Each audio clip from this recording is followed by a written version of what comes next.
What was SB3? The actual legislation. Why was that not on the ballot? Yep. Why did they shorten it up and make it so confusing that people just got frustrated, shrugged their shoulders, and either voted no or didn't vote? A few days earlier, everyone in Christian County received a slick, obviously expensive mailer that basically predicted that Armageddon would break loose with the public schools, fire services, and EMT services all failing. Yeah, who paid for that? So I'm just going to say I'm suspicious. Thinking that you're going to lose money and you're not going to have any tax money is dumb. The SB3 wasn't actually going to defund anything. Every new home and every new family that moves in added to the tax base entirely if this were passed. And all of the new construction would continue to fund our community in a big way. The thing that it would have done is it would have made them ask. It simply requires any further increases to be voter approved.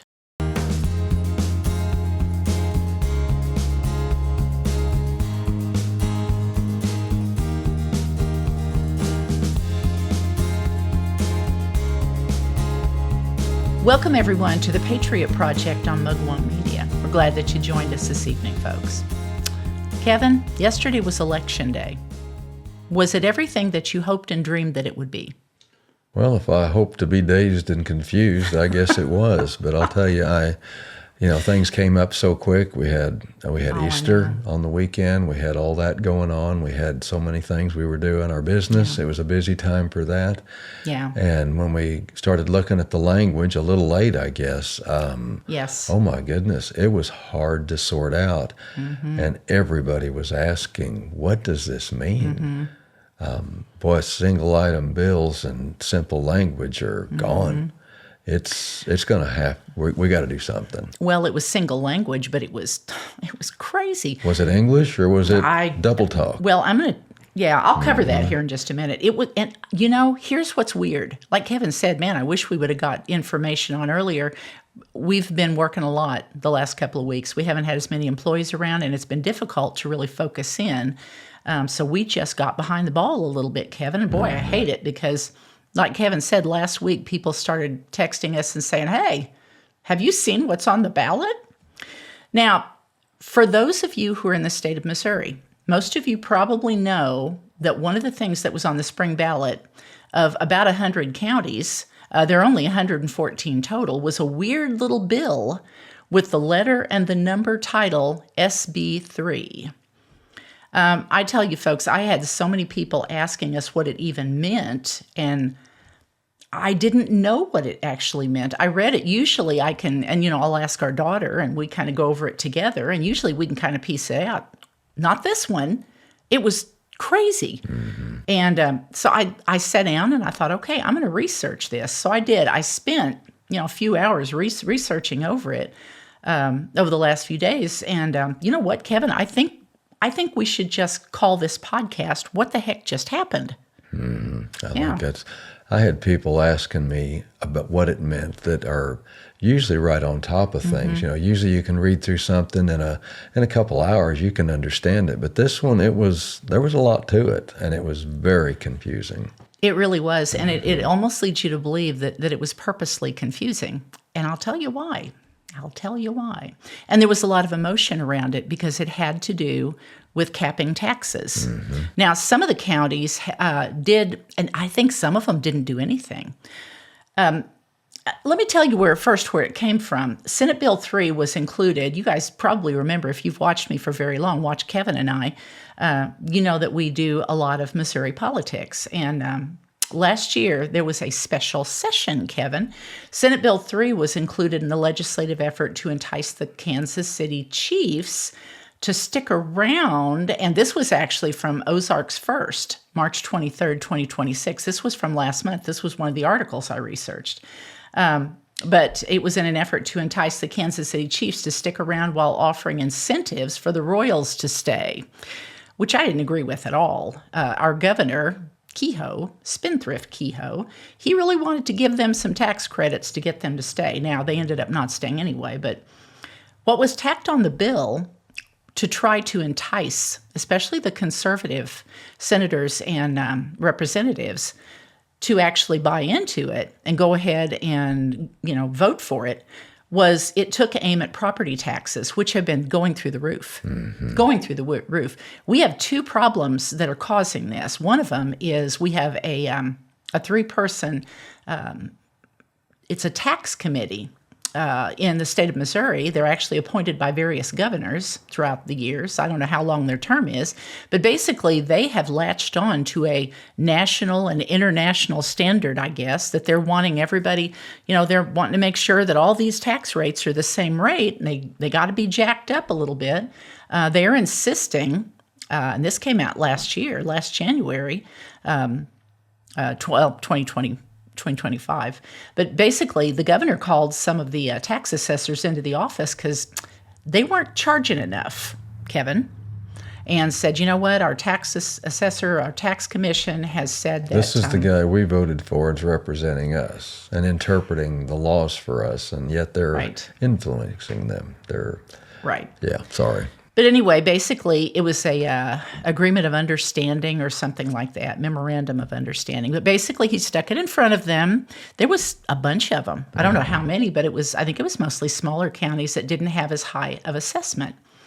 And basically, he said, well, now, you're going to have to bring it up to par. You're going to have to charge a little bit more because our tax commission, well, some of them weren't cottoning to it. They didn't really like doing that. They liked their people, and they didn't think that their people could pay that much, that the land might not be worth it. So basically, they said they weren't going to do it, and then they were told, if you don't, you're going to be punished, and you're not going to receive some of your money back from the state. The little shoestrings that end up getting attached to these things. Anyway, and I mean, this went on, and I don't know exactly what happened. I didn't follow through what happened. There were at least, I think, 12 of them that rebelled and said they weren't going to do it, Kevin. Good for them. God bless them. One of them was a lady, and there was an article about her about 6 months ago. She was still holding out. I think they sued. And she basically was not getting paid because of it. But she was a patriot, Kevin. That's the background to this, okay? That, and there's tons of people moving in to the red states, to the Midwest, tons of people. And Christian County, our county, is one of the fastest growing counties in this part of the country, in the state of Missouri for sure. And because of that, our property values are just going up thousands of dollars. Mine and Kevin's has gone up a lot. And we pay personal and business, so it's definitely noticeable. Now, so this took aim at these property taxes. Now, in this bill, with a summary, this said this was what they were supposed to follow when they put it on each county, when they put it on their ballots. This was the summary. This act requires certain counties to place on the ballot by no later than the April 2026 election a question of whether to grant a property tax credit to eligible taxpayers residing in such county. Now, who were these taxpayers? It goes on to explain. Eligible taxpayers are defined as residents who, number one, are owner of record of or have a legal or equitable interest in a homestead. They're homeowners. Number two, they are liable for the payment of real property taxes on such homestead. They are paying and have paid. They own the property. They have paid real estate taxes. That's simple. Once you kind of sit there and read over it a couple of times, even those among us who are not the best at reading can figure this out, right? It's our rent we pay for owning things. Yes. And it doesn't say that their taxes are going away. It's saying one house, your homestead, the one that you live in with your family, is going to have the property taxes capped. This was 0%. Now, some of them, I think, 5%. There was different things that they were picking and choosing. Now, because of that, that's unconstitutional. So honestly, this could be a moot point, whether people pass it or don't, because it could get overturned by the court. Isn't that a mess? It's still in litigation. It is, yeah. Anyway, this is to let you know what shape our ballots were in, some of the stuff that happened. But anyway, this is pretty plain language. This is your personal house. And this is anybody. This is families, young families. Now, and of course, the older people, senior citizens, they already received a tax freeze because there was worry that a lot of these counties, that the property tax is going up so much that the people who are older and can't work are on a fixed income and they're not able to pay their property taxes. And they could end up losing their home. Which that's not right neither. It's, No. What you own is, you should, there's got to be never mind. Oh, yeah. Too many details. Oh, I know. But basically what this was doing was extending it to everybody. So, as it should be. What was on the ballot, you might ask? Now, we understood, you could pretty clearly understand that it was somebody who owned a home, a family, somebody who they probably had worked a few years, probably young property. adults, maybe young to middle-aged adults who were still working and paying for everything. So this is what was on the Christian County ballot that we all voted on. Shall the County of Christian exempt eligible taxpayers from certain property tax increases on eligible taxpayers' primary residence above the tax liability incurred during the taxpayer's initial credit year? I think a lawyer had something to do with writing this. I think somebody didn't want us to understand it so that we would just frantically, like everybody that we knew, frantically at the last minute, patriots who wanted to vote for the right thing, call around and text around and ask, what does this mean? So, and I also wonder if there was not a darker and more sinister reason for not making it plain. Maybe we'll just get frustrated and just go on by without checking anything. Nobody could understand that if you're just nobody could understand that if you're just reading it cold without any information behind it, right? Right. Nobody.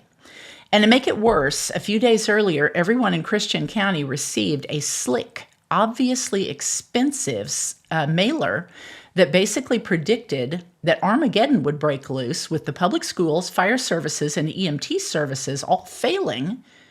You name it. Your house is going to burn. Your kids are going to suffer. The schools are going to close. Everybody's going to lose their job. Oh my goodness! It was. A was comet gonna might be hit awful. the earth. You never know. Yeah. And the crazy thing, here's the thing, Kevin. I didn't see who sent it. They say it wasn't the school. Ours either got lost or thrown away. We have a lot of stuff around our house. So I didn't see, but I know that there was some discussion online among the Patriot community saying, who is this? Yeah. Who paid for that? Who paid for this? And you talk about slick. And it was obviously expensive, full color.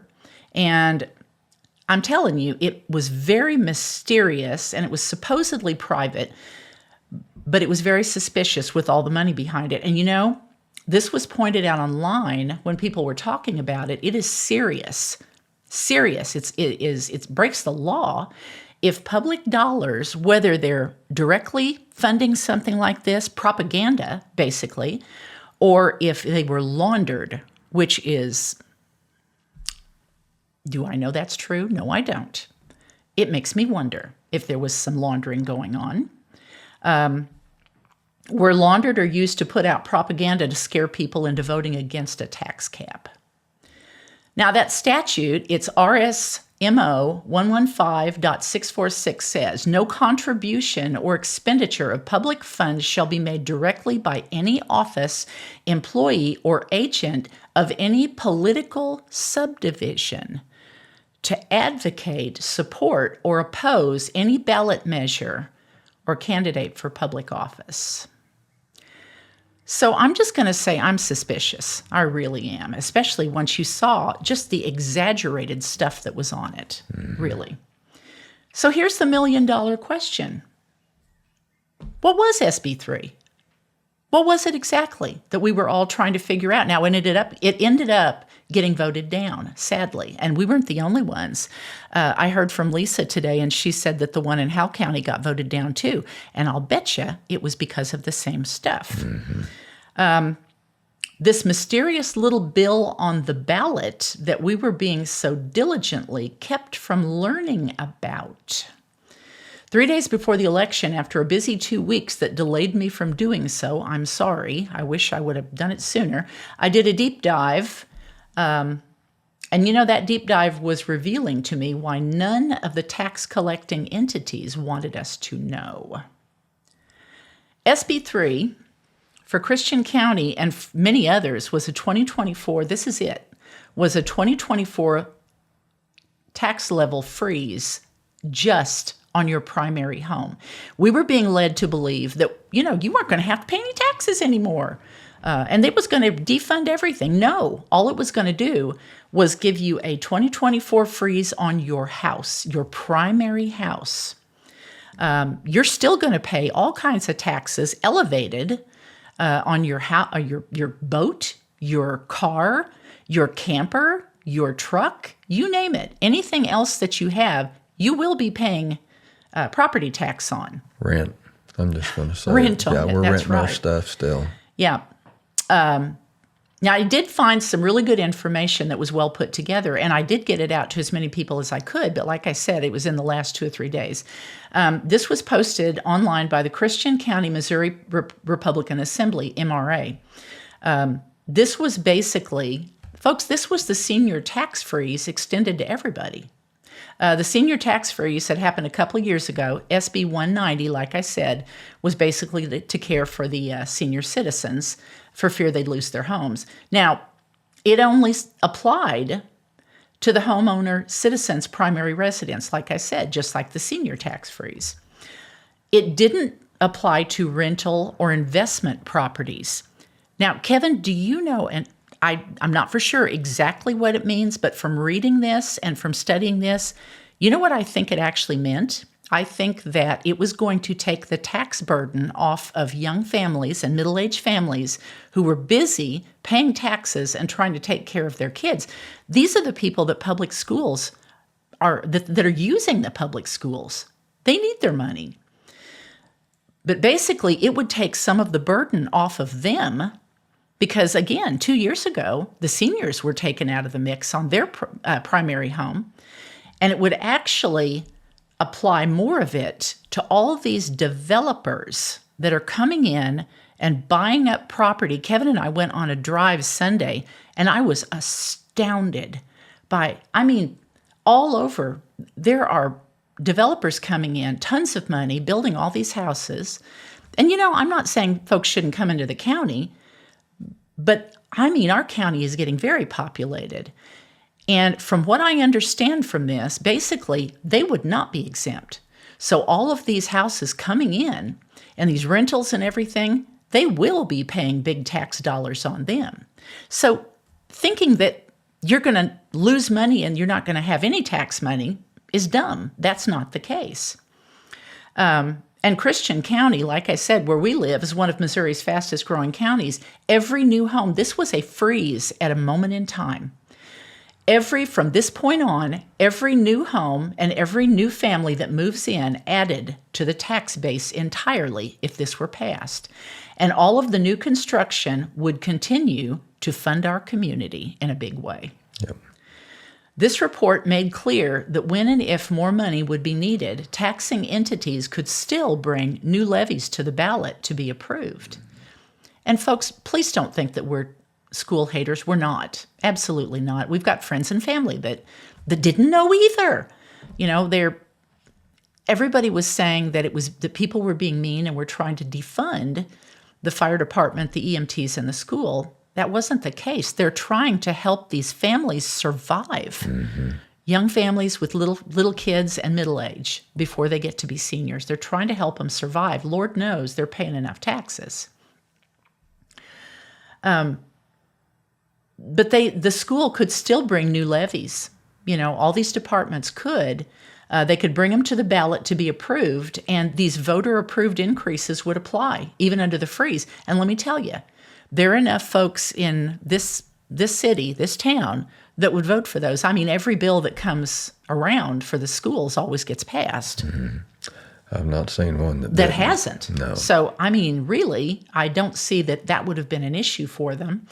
The thing that it would have done is it would have made them ask, rather than just having this growing stash of money just flowing without ever having to ask or having any kind of regulation on it. Setting their budgets by what they're allotted rather than building a budget and continuing to spend more and more and more just because the money's available. Just because the money's here. And I'm telling you, folks. That's not good management. No, we know a lot. We actually have school groups out here on the property, and they're nice folks. I know a lot of teachers that are very nice.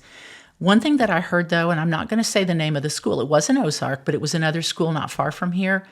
I heard last year or the year before that they were paying students to go to summer school. Mm-hmm. The students were telling us that they were getting paid. The students were telling us that in their summer groups. Folks, when that starts happening, there needs to be some eyes on, and there needs to be some accountability. Yes. There just does. There's nothing wrong with going back and saying, you know what, we need more money. What do you need it for? We need it for this. Accountability is not a bad thing. It really is. From this carefully detailed report, it was very obvious to me that SB3 wasn't actually going to defund anything. It would just have provided some much-needed tax relief to young working families, and it would have kept districts accountable to the citizens. They would have had to have come back and asked before stuff went out the door that wasn't planned on. This was a statement on Facebook from one of the conservative Missouri House representatives that I really like and follow. His name is Darren Chappell, oh, good grief. I wrote it down. Anyway, he's awesome, and I think he's from Rogersville.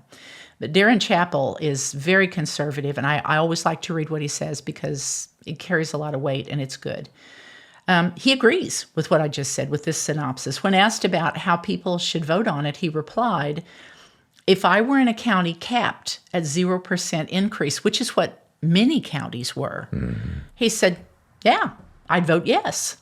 Your property taxes will be eligible to remain as they were in 2024.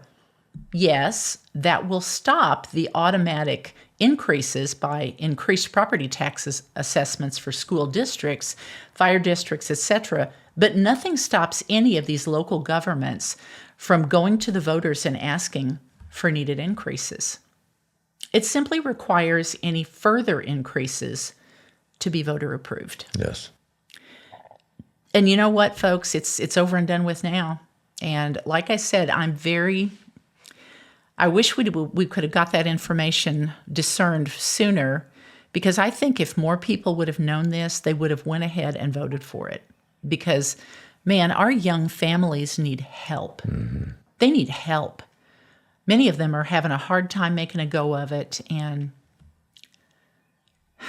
somebody on Facebook said, you know what? He said, and I liked him, a gentleman he reminded me of you, but he was actually one of the Patriot groups put his post up. He said, I just feel like if you vote no on this, you're not paying attention to what's needed with the families. He said, you're caring more about the status quo and the flow of uncontrolled money than you are caring about the families that are getting raked over the coals and having their pockets picked constantly with this growing crisis with the property tax.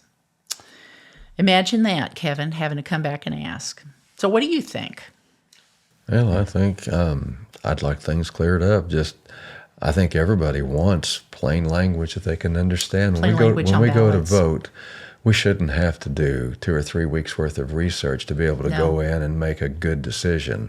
This legislation, they take a lot of time putting it in, and they put it through. And the changes, they change and change and change and change, and then they add things, they lump things together. But we need one item votes with plain language that we can understand. Anybody that's paying taxes is smart enough to go ahead and figure out normal language. But this confusion of the language, it really needs to end. It has to stop. Well, and everybody is suspicious as to exactly who did that. You know, what was that all about?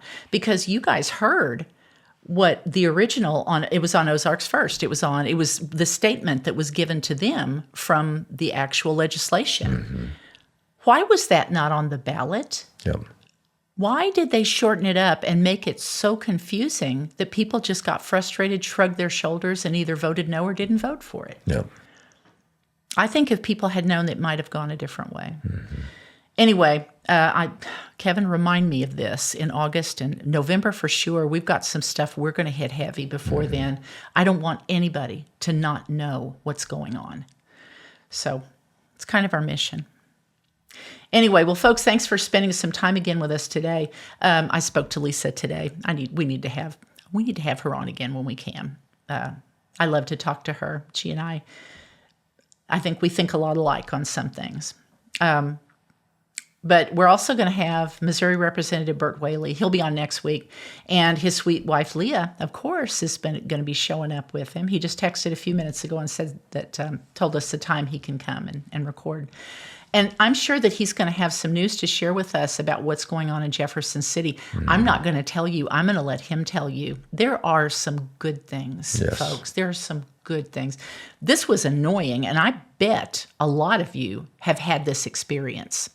I think I'm going to ask Burt, is it the Secretary of State's office? How does this addressed? How do we complain about this? This is crazy. They need to be telling us what we're voting for or against. There's a remnant in place, and God's people are being, they're involved, and we've got to support them. We've got to make sure that we continue to encourage them and lift them up and pray for them. Oh, absolutely. Of course. Yeah, Bert's involved, him and Leah. Anyway, I'll have to ask him about that. Help me remember. Yes. And he's got some great news. You guys are going to like it. He's got a couple of things that ended up getting passed that are good for kids. Yes. It's a good thing.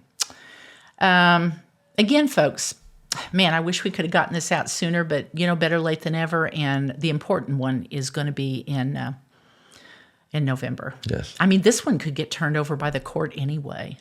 So that would be wonderful. Because it was one of those crazy bills that they put out. Anyway.